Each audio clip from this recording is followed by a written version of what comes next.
Saya pikir bisnis yang sulit diintervensi oleh orang-orang gede itu justru bisnis retail. Jaga hubungan baik dengan sales, karena Tora Swalayan ini pernah bayar konsultan untuk bentuk ini gagal. Oke, jadi daripada kamu membayar konsultan yang dengan biaya besar, kamu berteman dengan sales nanti membantumu untuk menatanya. Sales itu konsultan gratis. Oh.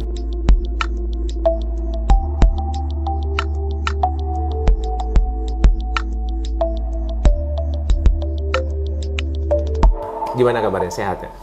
Ya, alhamdulillah, puji Tuhan. Pak, di bisnis seperti ini kan teknologi selalu terupgrade ya? Jadi kalau untuk bermain di sini ya kita harus mempelajari banyak detail ya. Sebenarnya kita mau bicara mau Indomaret kah, mau K-pop mau apa. Sebenarnya intinya kan kita mau berjualan retail aja. Iya, jualan retail. Okay. Nah di sini yang perlu kan masalah pencatatan, flow dari barang itu keluar masuknya bagaimana dan keuangan bagaimana. Udah kalau tiga itu terbaca, itu sudah clear. Sama si user bukan? Usernya adalah orang yang menjalankan sistem itu. User di dalamnya. Iya, user di Ya dalamnya. itu kita perlu di bagian admin itu perlu orang yang kuat yang untuk bisa membaca data. Okay. Kalau user untuk sebagai frontliner kita cukup ambil anak-anak dari SMK. SMK sekarang udah bagus-bagus lah. Artinya dia ngerti, dia sudah mengenal komputer. Sudah bisa mengoperasionalkan. Ya, untuk operasional itu, belajar 2 hari, 3 hari aja sudah pinter-pinter mereka. Tapi di belakang olah datanya itu yang paling penting. Karena terutama kalau toko-toko yang tradisional, dia barang ditumpuk-tumpuk begitu rupa, sehingga kelihatannya rame, laris, tapi dia punya barang yang tertimbun, stoknya tertimbun gitu tertimbun ya? sampai expire, sampai basi lah. Nah itu kan yang menyebabkan kerugian. Memang program ini kita kembangkan dari waktu ke waktu, bukan serta-merta terus menjadi bagus begini. Kita develop satu sistem, kita pakai, kita pelajarin, kita mengalami kesulitan apa, kita buatin. Kita kesulitan apa, kita buatin. Sehingga kebutuhan untuk membaca data itu dari waktu ke waktu semakin baik, sehingga kita mudah untuk kita repeat order ke supplier itu nggak seperti dulu harus lama-lama, tapi cepat sekali. Kita begitu lihat data, ya kalau ada sales yang datang, saya harapkan lu jangan lebih dari 10 menit lah di sini. Untuk mengetahui stoknya dan dia memasukkan barang yang baru gitu ya? Ya, untuk kita kasihkan ordernya yang baru itu, jangan lama-lama. Karena kalau salesnya itu ada 6, ada 7. Kalau satu orang 20 menit, wah kan berarti berapa? Udah 140 menitan kayak gitu. 150 menit, 2 jam. Kasihan toh. Jam. Sementara kita sendiri juga waktunya terganggu kalau terlalu lama. Si sales juga dia punya target banyak kunjungan, kalau ditahan di sini terlalu lama juga kasihan. Nah di sini suasana itu kita sudah buat dengan sistem yang kita perbaiki dari waktu ke waktu. Kita bisa cek, barang ini pembelian setahun yang lalu masih ada stok. Itu kita cek pada waktu ada sales datang, kita ambil. Dia suplainya barang apa, sudah dalam satu kelompok. Kita lihat pembelian dari yang paling lama, kita lihat dari bawah, kelihatan ini masih ada stoknya, tanyain barang ini expirednya sampai kapan, barangnya apa pak? Oh popok 5 tahun pak expirednya, nggak usah bingung. Berarti nggak apa-apa kan gitu ya. Tapi ada lagi misalnya susu, nah, susu tuh expirednya cuma 6 bulan, 7 bulan. Wah ini berarti barang ini expired, cari barangnya cepat keluarin. Iya. Supaya kita jangan kena komplain dari customer gitu ya. Iya. Nah ini sekarang kita sudah bisa baca sampai di sananya, sehingga mudah. Terus juga sistem yang kita pakai sekarang Karena saya nih Tora Swalayan di sini. Ini kan minimarket kecil ya, lokal minimarket yang berkembang di sini. Tapi kita mau merayu kepada supplier itu kan satu dari omsetnya gede. Oh, untuk merayu produsen supaya dia memberikan perhatiannya. Ya. Kita punya omsetnya gede kan. Omset gede ya. Nah, kalau kita toko kecil kan nggak bisa omset gede mau lawan itu yang raksasa itu yang kan nama perusahaannya sudah korporat besar gitu ya. Terus apa? Kita rayu supplier itu dari salesnya jangan dipersulit datang. Waktunya cepet. Dan yang paling penting apa? Pembayarannya jangan pernah telat. On time. Jangan mereka waktunya buat tukar nota, surat itu inkaso. Kalau di perusahaan besar-besar tuh tukar nota aja bisa nunggu 2 jam, 3 jam. Nanti totalnya dikasih tanda terima, seminggu kemudian datang lagi untuk ambil gironya. Ngantri lagi 2 jam. Udah ngantri lagi, padahal udah seminggu jedanya masih ngantri lagi ya. Kita rayu di sini. Lu nggak usah datang-datang. Kalau sudah kirim barang, kita akan perlu validasi. Lu seminggu lagi taruh notanya di sini, jatuh tempo, nggak usah datang dah. Kita langsung transfer. Oke. Udah perbaikan ke situ terus sekarang ya. Dan setiap satu eksekusi transfer itu kita kasih notifikasi ke WA-nya sales itu. Pak, tapi ada yang agak pertanyaannya, Pak. Kita kan penyerapan barang-barang ini dari produsen kita kan dibilang tadi secara omset kan dikit ya. Nah, sementara perusahaan kita anggaplah ada Alfamidi, Alfamart dan segala macam kan dia skalanya kan besar, jadi penyerapan dia dari produsen kan besar dan ada pasti perhatian yang khusus dari produsen gitu. Nah, dengan perhatian yang berbeda-beda itu Bapak masih profit nggak? Masih marginnya masih oke nggak, ngelawan nggak dengan diskon-diskon harga yang dikasih mereka? Sementara kita juga masih bisa juga bermain untuk punya segmentasi gitu. Mungkin dengan perhatian yang diberikan pada perusahaan besar, khususnya pasti mainnya di harga ya, di diskon apa. Ya, mungkin mereka dengan secara HPP bisa lebih murah dari saya. Benar. Tapi yang nggak bisa dihindari, dia cost operasionalnya juga nggak bisa lari dari kita.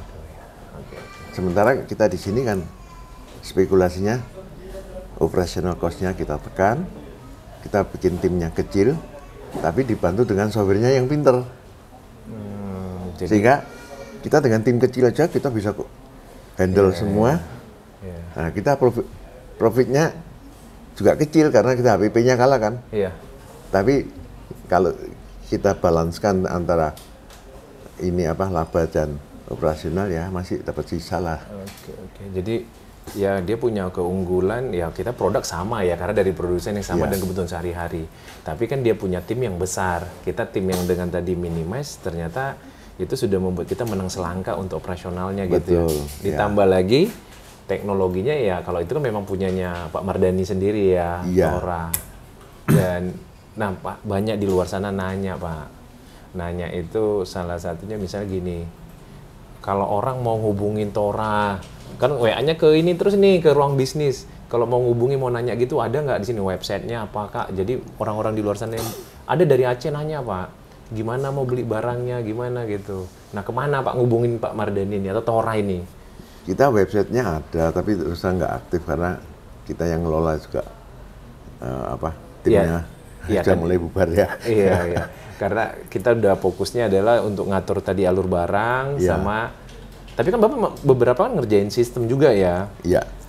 Jadi repot. Nah, kalau mereka mau konsultasi boleh by WA dulu lah.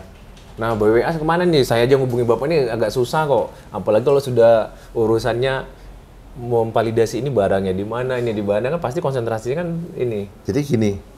Oke. Nomor WA saya boleh di share ke mereka. Oke, sip. Nanti kita share ya teman-teman ruang bisnis. Syaratnya gini, kalau dia mau WA sama saya, dia harus miss call dulu. Harus ada miss call-nya. Karena kalau mau tahu di handphone saya itu Ini punya saya nih Pak.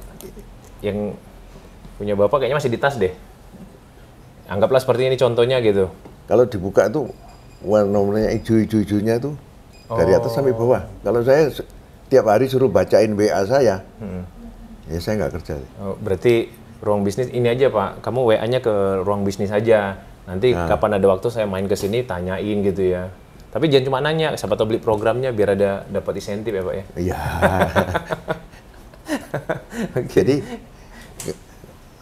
teman-teman yang memang ada cuma grup-grup gereja lah, grup komunitas RT, RW, dia wah terus, WA terus. Ini kalau saya suruh bacain, aduh nggak kerja deh. Jadi kalau misalnya teman dari ruang bisnis ini perlu sama saya, WA dulu apa yang mau dibicarakan. Mau ditanyain ya. Terus di miss call aja. Saya akan monitor miss call ini siapa, ada WA-nya nggak. Siap, benar. Kalau nggak habis waktu deh. Karena banyak yang ini ya, banyak yang ya tadi banyak hal yang penting juga prioritas ya, skala prioritas ya Pak ya. Enggak, karena kalau grup-grup itu kita live, teman-teman sakit hati. Oh iya, benar. Jadi kita nggak mau live, ya sudah biar aja di situ sampahnya masuk terus.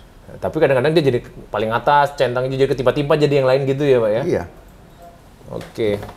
Itu jadi udah tahu alasannya. Pak, sebelum pertanyaannya sudah disiapkan tim dari ruang bisnis, tadi pagi itu ada pertanyaan yang masuk. Masih menjanjikan nggak bisnis minimarket seperti ini Pak?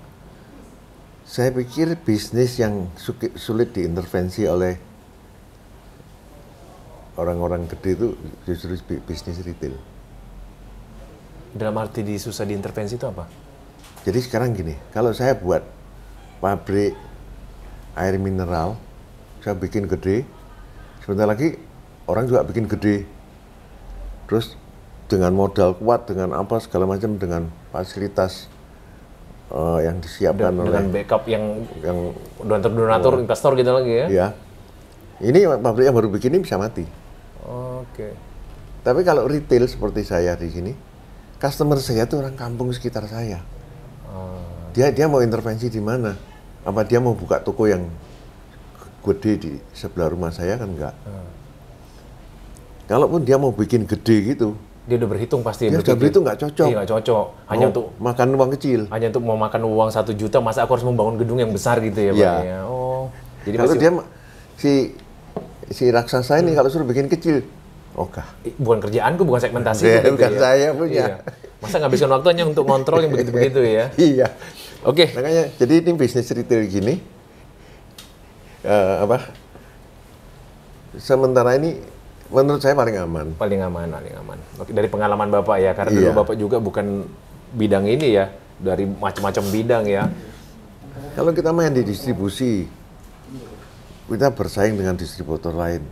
Sama-sama raksasa, kuat-kuatan, akhirnya hancur-hancuran. Kalau di sini nggak untung-untungan, saling cari untung gitu enak.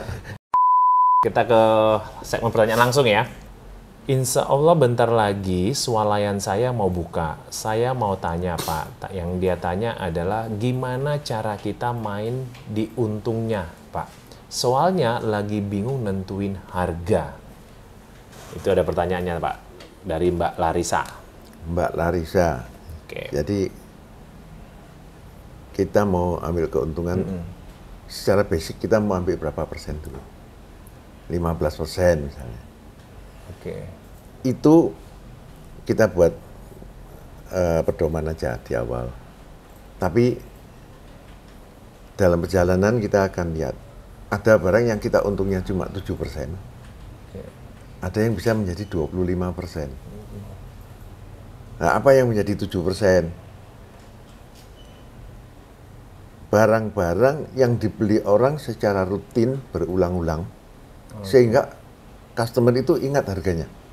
Oke, misal sabun? Contohnya kalau saya perokok ini misalnya. Oh, oke, rokok ya. Saya belinya satu merek A. Saya tiap beli ke warung manapun saya belinya merek A itu. Oke. Dan saya tahu harganya 32.000. Di sana 32.000, di sini 33. Oh, di sini mahal. Di sini 31. Oh, ini murah. Sehingga image itu akan nyangkut ke warung kita. Kalau kita waktu saya beli rokok A ini di Larissa jual 31, murah. Besok saya datang lagi ke sana. Ya. Padahal kalau kita jual 31, untungnya mungkin cuma 7%. Ya. Tapi nggak apa-apa, yang itu memang kita buat murah karena untuk menanamkan mindsetnya dia, brand image mereka. Iya. Itu toko Larissa ini murah. Iya. Gitu. Padahal dengan satu item barang sudah tersampaikan bahwa ya pasti di sana yang lain murah-murah gitu ya.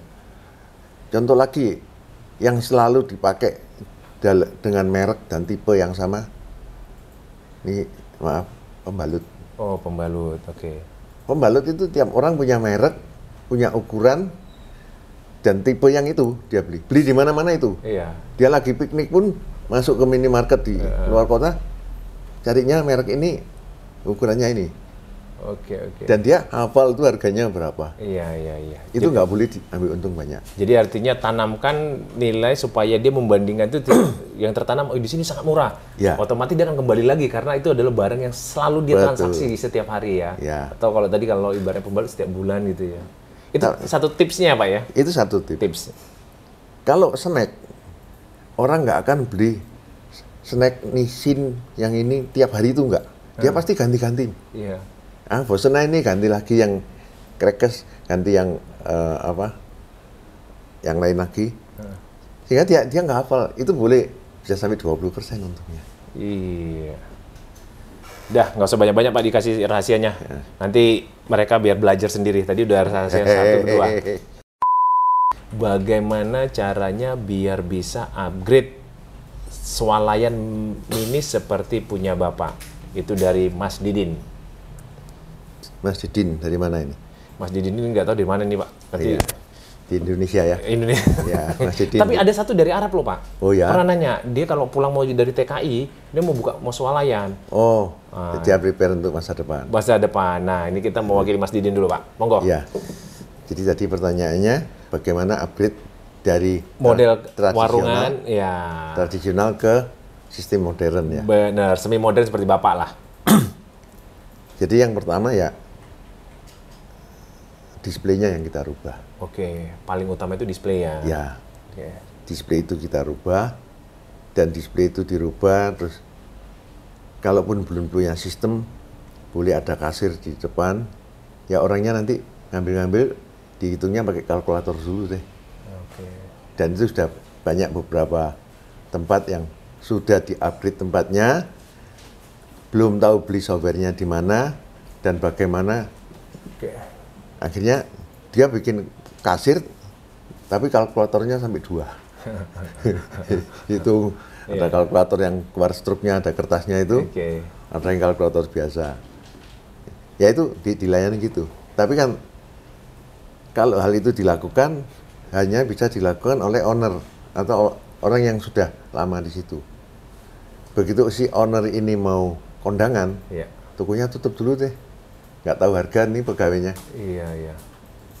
Tapi kalau sudah mau sudah di display seperti itu, supaya tokonya nggak berhenti lama ya manual aja, baru masuk ke sistem, sistemnya masuk, stoknya di input, terus penjualannya sudah berubah pakai sistem. Oke. Begitu pakai sistem, si owner bilang mau kondangan, tinggal panggil aja satu karyawannya yang bisa dipercaya untuk pegang duit. Misalnya, Mas Agus, aku kondangan, kamu sini dulu. Jalan, dia ngitung terus. Harga-harga sudah tercatat sudah semua. Terupdate di situ ya. Jadi nggak perlu diingat-ingat. Kalau yang biasa tadi yang ingat kan cuma owner atau orang yang udah lama gitu ya. Dan termasuk kalau ada program tadi yang beli 1 berapa, beli 2 berapa, multi harganya sudah diprogram. Benar. Sehingga dia bisa layani grosir, bisa layani eceran. Jadi bisnis itu tidak ada yang tidak terlayani gitu ya. Jadi orang setiap datang kalau bisa terlayani kan pesan yang tersampaikan, oh enak beli di situ gitu ya. Jadi bahasanya kalau yang grosir ini, ya kalau lu beli rokok di tempatku 5, anggap pedagang gitu aja. Oh iya benar. Harganya turun nih jadi 30.000. Kalau belinya 2, 31.000 gitu. Anggap aja tadi ada nasi kucingan atau angkringan itu ya beli kayaknya kesini jadinya ya beli situ aja. Nanti kita bisa jual lagi di angkringan kita gitu ya. Untuk nyetok barang sebanyak itu gimana caranya Pak D? Nah, sampai nyebutnya Pak D itu Pak D. Waliti. Kisah Waliti. Kisah Waliti. Kalau barangnya sudah masuk di gondola, istilahnya rak-rak itu kan gondola ya. Dalam satu gondola itu yang rak-raknya itu bahasa sekarangnya bilang shelving. Jadi satu gondola itu biasanya dijual oleh pabrik standar 90 cm. Terus raknya dari atas ke bawah ini bisa kita atur karena ada slot-slotnya. Mau dikasih 5, kasih 6 tergantung barangnya. Kalau botol-botol kan berarti tinggi. Nanti kalau kosmetik pendek-pendek ya bisa dikasih pendek sehingga itu bisa masuk banyak. Dan itu dikelompokkan. Ini sabun mandi, kelompokkan sini. Sabun mandi baby, kelompokkan. Terus kosmetik dikelompokkan. Kalau kita mau stok sekaligus, namanya stok opnam. Kalau toko-toko besar bilang, ini libur dulu mau SO, gitu, mau stok opnam. Tokonya diliburin. Tapi kalau di tempat saya enggak, karena sudah dikelompokkan itu. Saya punya orang, kalau waktu senggang, tak kasih catatan, gondola nomor 1 dicek. Barangnya apa? Di stok, tinggal kita cocokin dengan di programnya. Dan itu berjalan terus, sehingga kita nggak perlu toko tutup. Toko kita nggak ramai dari pagi sampai malam kok. Setelah waktunya itu dipakai untuk ngecek. Sehingga kita lebih efisien. Makanya bedanya kalau di tetangga ini yang gede-gede itu, dia kalau mau stok opnam tokonya tutup 2 hari. Kita nggak buka terus tapi tetap bisa stok. Iya, benar-benar Pak. Ya mungkin itu sementara jawabannya. Bagaimana cara punya stok produk yang banyak ya Pak? Apakah kita ajak atau saat buka toko mereka sendiri yang datang menitipkan barang seperti Indomie dan lain-lain? Jadi mungkin bagaimana mencari orang yang mensupport kita ya, sehingga dia stok produknya apakah tadi Indomie, jadi oke, saya stok di sini sekalian banyak kayak gitu. Mungkin itu pertanyaannya Pak. Jadi kalau mau stok barang yang banyak, barang-barang dari industri itu untuk mendapat kepercayaan lah bahasanya mungkin gitu ya. Kita harus taruh kepercayaan dulu kepada supplier bahwa kita ini toko yang baik. Keuangan kita tuh sehat, itu dulu. Artinya itu untuk terjadi itu berarti harus ada hubungan yang selama setahun terhubung gitu mungkin ya? Enggak. Mereka tuh kalau kita buka toko baru ya, itu 3 kali mereka pembelian, oke. Itu kita bayar tunai. Kontan, barang datang bayar. Setelah itu kita dapat waktu 2 minggu. Hubungan itu akan berlanjut menjadi, ayo tak support menjadi bisa kamu 2 minggu. Tempo 2 minggu. Nah, supaya kita jangan kebeban modal, kita harus tahu kalau 2 minggu tuh kemampuan jual saya berapa. Kemampuan saya jual kalau 2 minggu mie itu 1 dusnya 40. Mungkin kalau 2 minggu ya saya 2 dus. Ya udah lu beli 3 dus dah. Sehingga modalmu itu 1 dus. Iya. Yang 2 dus disupport dari mereka. Iya. Jadi artinya dengan 2 disupport mereka, 1-nya sudah pencadangan modal kita sendiri ya. Iya. Begitu dia datang, yang 3 ini sudah tercukupin untuk membayarnya. Cara upah karyawan gimana bos? Untuk pemula buka swalayan modal terbatas. Nah, modal udah terbatas, pemula pengen murah Pak. Gimana Pak? Cara menggaji karyawan? Iya, untuk pemula. Jadi buka swalayan dengan modal yang terbatas. Ya, sekarang kan ada. Kalau karyawan ini digaji berapa, kita nilainya dengan nilai kewajaran. Kita nggak bisa pakai yang namanya UMKM, upah minimum, UMR, UMP segala macam gitu ya. Bisa. Tapi kita cari nilai kewajaran. Kewajaran, oke. Nah, nilai kewajaran di daerah masing-masing kan beda-beda. Daerah masing-masing beda-beda. Oke. Bagaimana cara mengajak sales di tempat kita berdagang? Kalau mau datangkan sales sih, nanti cara paling mudah. Nongkrong di toko yang ramai, yang sudah banyak sales datang. Bawa kartu nama, bagiin, mampir dong tempat saya. Saya baru buka. Nanti dia datang, kita lihat, dia lihat kelayakan toko kita untuk dilayani sama dia apa enggak. Kalau wah ini tokonya gede meskipun masih kosong, wah ini harapan, dia pasti banyak. Dan satu lagi tip, jaga hubungan baik dengan sales. Karena Tora Swalayan ini pernah bayar konsultan untuk bentuk ini gagal.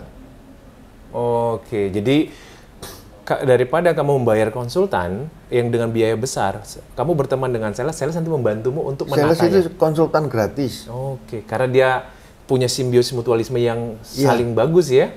Dan dia pengalaman sudah puluhan toko, ratusan toko dia datang. Yang dia kunjungin benar. Ya. Pak, di sana itu loh Pak, dipasang gini bagus Pak. Nah, gimana caranya? Bahkan kalau yang itu sales-sales yang kreatif itu, dia, Pak, boleh nggak saya buatkan begini? Dia yang buatin. Oke. Makanya jaga baik hubungan dengan sales. Oke. Terima kasih Pak. Sampai ketemu lagi. Sehat-sehat selalu. Thank you. Ciao, dah.